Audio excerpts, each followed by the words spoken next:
Hello, everyone. Welcome to the Advancement Center on this beautiful, happy Easter day. And thank you for joining us up here on the elevated platform of living, where we recognize each other and welcome everyone who might be looking for their divine selfhood and locating their true family. This elevation lifts us out of the mundane and is so fitting to our every need to see clearly who and what we are and what we're holding as our standard of living. The elevation can be made a reality in everyone's life. I love thinking about that, and it's very possible. The hill that runs alongside the center here in Santa Barbara is alive in the color of Easter egg pink, which is why I chose this. And Robert pointed out two Easter bunnies frolicking throughout the flowers. This was surely an illustration for a child's picture book. This day is poised for peace. And the only reason we are broadcasting from indoors is because of a wind warning, and our mics are so very sensitive. Thank you again for being here. Now, along with her full-time job, Genya creates our wonderful invitations and sends them to all our subscribers. And it is my joy to extend the good news throughout the internet via the Facebook friends, groups, and pages. Each week, more and more people are liking and loving the excerpt. I feel this is an opportunity to share just a little tidbit of what we have nourishing us all the time. So yesterday, I put in Simeon's message, and now I'm just going to read to you because I definitely felt some new interest in these new friends. And here is the invitation that they read, that Simeon gave us yesterday. The greatest thing about the unknown is that it always remains, even if it reveals itself in part. The unknown is infinite, and the known is limited. But like a focal plane, you can move your prospect and your inspection point such that what used to be unknown can be known, even though it does not reduce a limitless unknown. So with what is being presented to you today, you can change your focal point.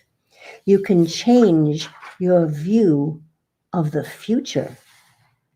You can change your view of the unknown and your level of acceptance in the physical world. In your world, it is all up to you to focus on whatever you wish and bring to life another facet of your existence. As we continue to eliminate all that has gone in the past, we make space in our limited field for the unlimited entry of the unknown. However, in doing so, we stretch our capacity in the human plane, and we stretch our capacity in every other plane to absorb and understand beyond all expectation. And as such, we start to reflect the immense beauty of our total being and bring it into the physical plane. Now, that's not typical Facebook fare. And if anyone stops long enough to read that, that opens a brand new door of possibilities. And then they might choose to join you on this broadcast, but then again, they may not. In fact, they may make a mental note that next week I'm going to see what she puts up next week. And my friend requests are growing, so something is happening. And I can hear Robert say, a lot is happening. We have grown to 5 broadcasts a week. I call them clarion calls to don the apparel of who we all truly are, activating the energies and bringing us all closer into the world of our Creator. I love the idea of sitting next to our Creator. And that's what the invitation is all about. Now, Kenya broadcasts on Tuesday, Robert on Wednesday, David on Friday, Robert brings in Simeon on Saturday, and on Sunday, I am so enriched and saturated in the love and awe that I just want to celebrate. I just want to celebrate all the magic that is nourishing us all. And this morning, I wrote to Simeon in my journal.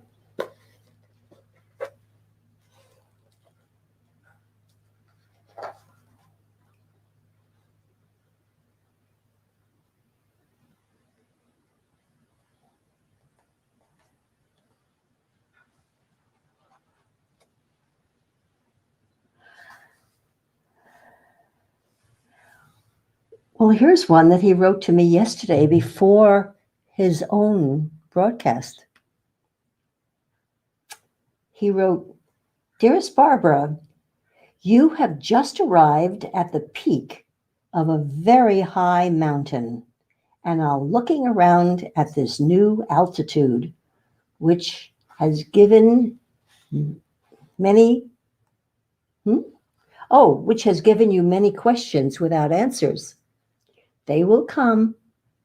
In the meantime, just enjoy the view and give your ever-questioning mind a well-deserved rest. Relaxation is not slothful, as your generation has been indoctrinated with.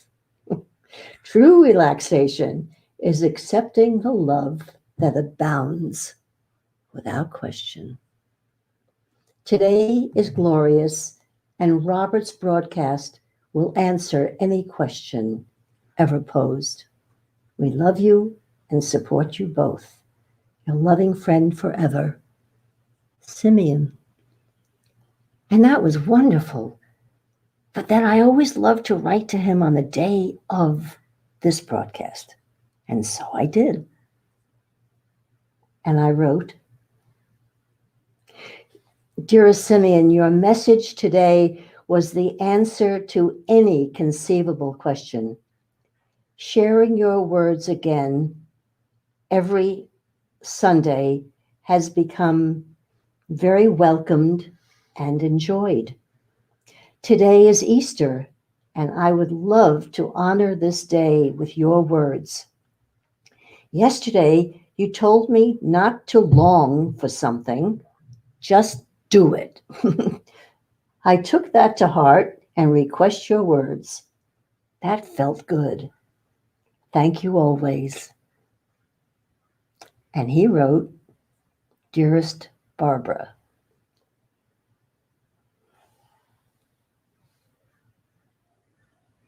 For some, the story of Jesus has been loved and cherished.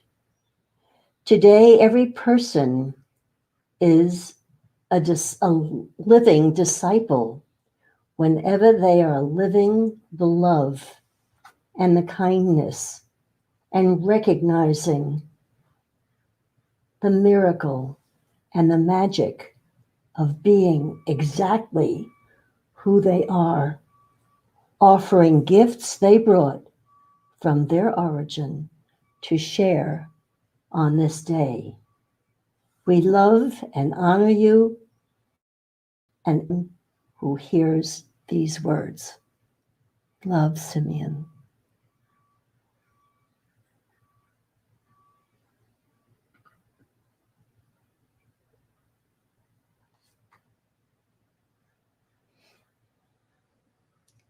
Thank you for allowing me to share these even further.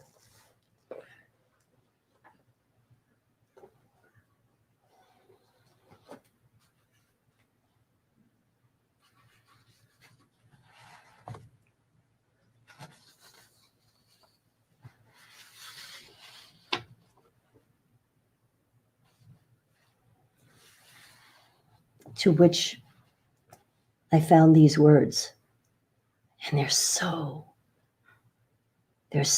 apt. The lightness of your being reflects in every moment of your life. Once you allow the presence of your Creator to be a real factor in what excites and drives your destiny to wherever it wants to go. There are many factors that can be considered, but there is no consideration needed once you have attached yourself to the magic and miracles originating from the world of your Creator. In achieving the ultimate of taking your seat alongside your Creator, there is a special reward that comes to you through your general feeling of freedom, comfort, and security. The feeling that everything is okay cannot be given enough emphasis in the formation of your life and the flow of your human existence. Everything runs perfectly and restrictions disappear without even presenting themselves for consideration.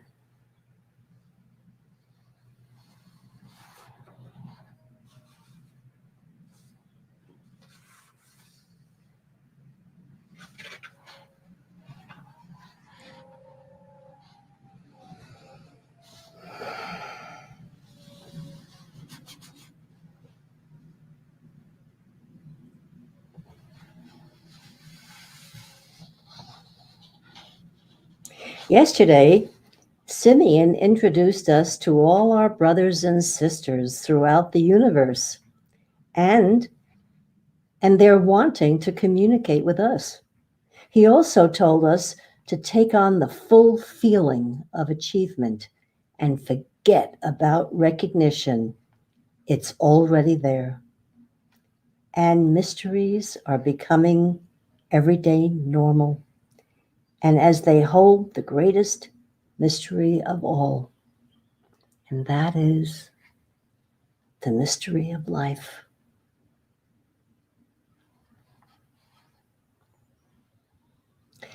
As I was editing the transcript of Robert's broadcast on Wednesday, I experienced what he told us about daydreaming as children.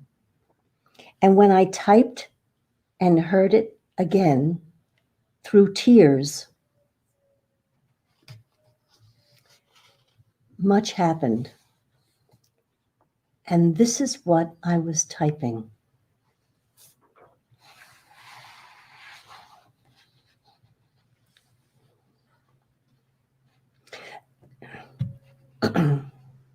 Excuse me.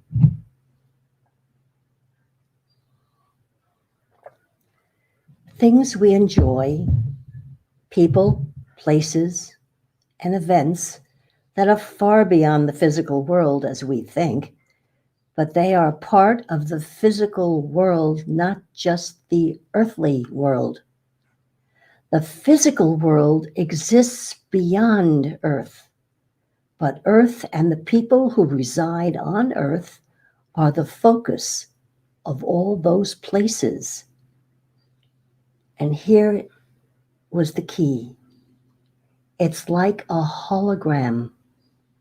There are many cameras, projectors that produce a hologram where the beams intersect. You can see something that you know to be a real image, even though it exists in the middle of nowhere, in the middle of a place where it's not reflected. Each person is capable of producing that hologram. If they stand in the middle of their vision, it starts to appear around them. There are many projectors around each person that produce the hologram of the person as solid light. What is projected to each individual who is looking is quite different to what the person sees in their own mirror. It has characteristics that are add-ons that enable joy, laughter, excitement, and mischief to experience from the image, to bring to life a new being who is more real than the touchable physical plane that we've always gone along with. Because of that capacity, we are able to produce more than just what we expect people to see. We are able to produce a feeling of well-being that people can see, a little sense of mischief that people can see, many other things that are undefined that people can see. This tends to make analysis something that is not individual. Analysis from each person changes based on what they said in mind. Of what they see very rarely meets their analysis. So if someone has a fixed picture of you, you can transmit a totally different picture to cancel that fixed image. Now we're getting into the magic skills of each person, where they can actually transmit whatever they wish and declare to be seen by 1, 2, 50, or 1,000 people, or simply by one person, even though there's a million looking at it. That skill is going to change the future of the world. And with that, I didn't finish. I just told Robert I have to go horizontal. So I went to bed at 4 in the afternoon and woke 14 hours later. Robert saw this and acknowledged it. The miracle was hearing the truth and flowing with it. Thank you for listening to that. It was very meaningful.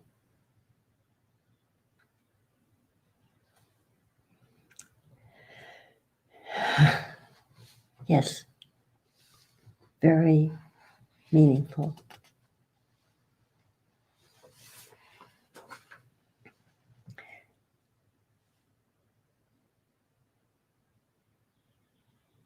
Moments after Simeon's message on Saturday, we receive Elizabeth's ecstasy via text. But I want to tell you a little bit about Elizabeth. Elizabeth is probably our oldest friend whom we never met. I've never seen her photo. The only thing I know is that she has this beautiful retreat in a lovely area in Costa Rica. She is completely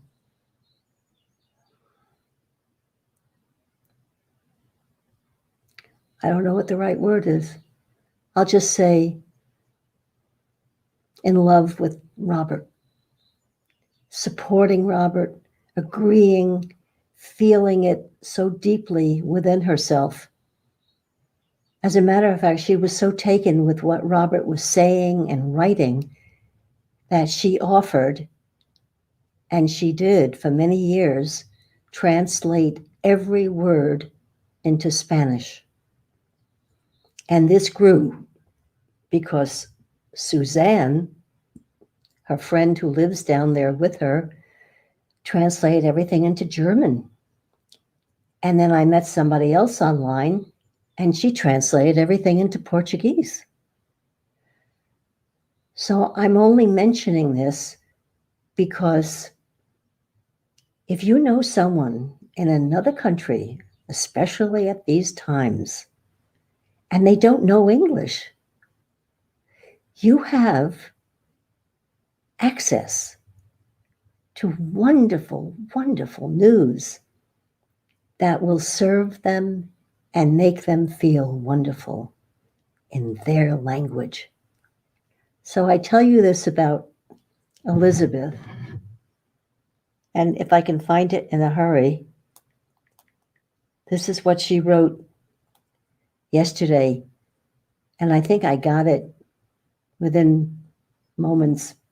She said, "My joy is such that my heart just burst, letting me land right on the lap of my Creator, as there wouldn't be any other place where this smile could fit."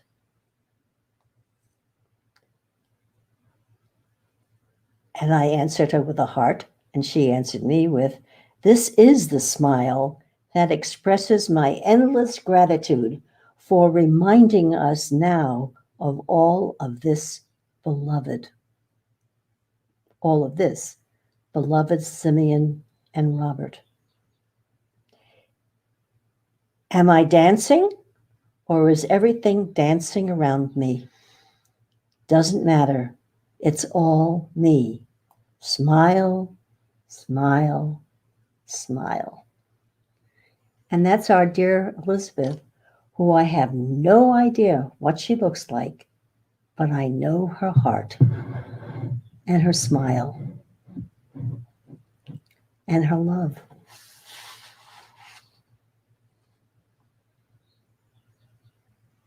So her comments mean a lot.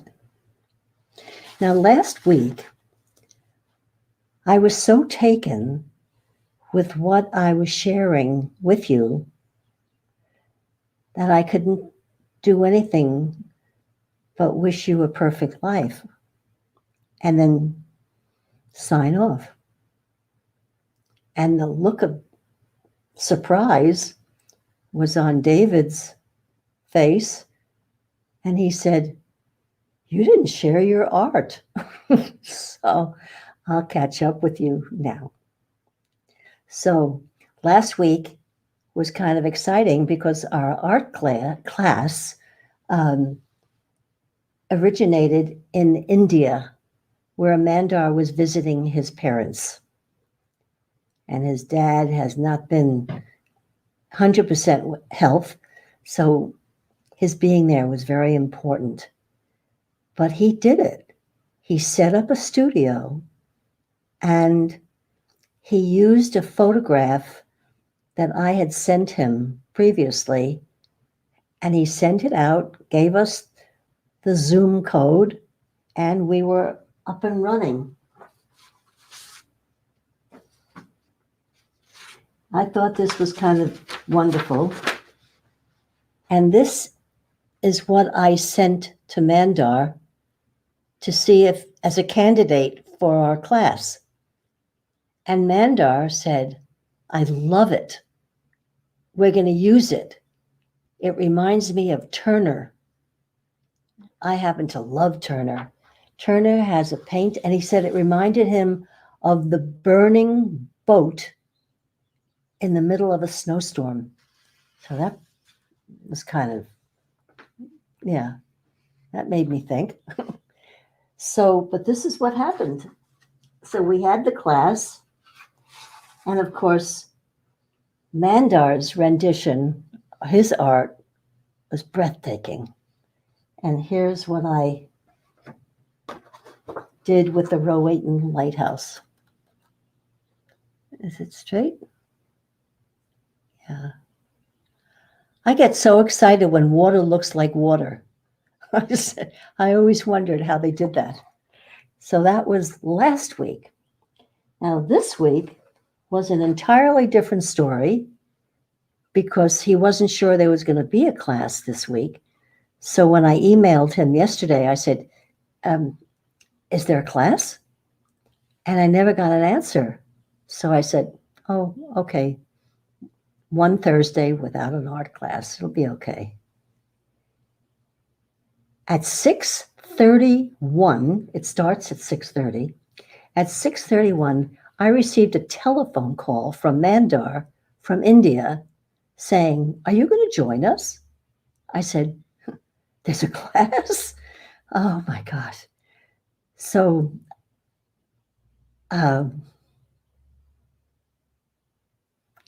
it was a very important experience for me. I know what goes into the setup. I know I have to build a studio. I have to put out all the pastels. I have to move my computer. I have to print the picture. I usually give it about a half hour. And then all of a sudden, I just remembered who I really am. And I said, of course I'll be there. Give me a moment. And I tore around my office and got everything set and up on the screen. And of course, the class was way ahead of me. They had already done the underpainting for this pastel, and they were using a Monet print. And I looked, and I couldn't even get the photograph that we were copying or using as a subject. I couldn't even get it up. So all I did was I followed Mandar as he did everything on his canvas, on his sheet of paper. And this is what came out. And of course, I never think anything is good until I look at it later. I go, oh. So that's what came out of Thursday. And that's a Monet, and those are cliffs, and that's a pyramid. There's a lot of water. And I was thrilled. I was so excited because what happens is it's a Zoom call, and you have all these art students, all their pictures, and every once in a while, Mandar will say, okay, Barbara, let's see where you are. And then you hold it up in front of the camera and everybody can see it. And I think what gets me going and keeps me going is Mandar said, Barbara, that's good. That's really good. So I love Thursdays. But more than that, I love being with you every Sunday and sharing what means so much to me, to you, to everyone. And I look forward to seeing you again. But until that time, I wish you a perfect life, perfect health, and an incredibly magic future. Thank you.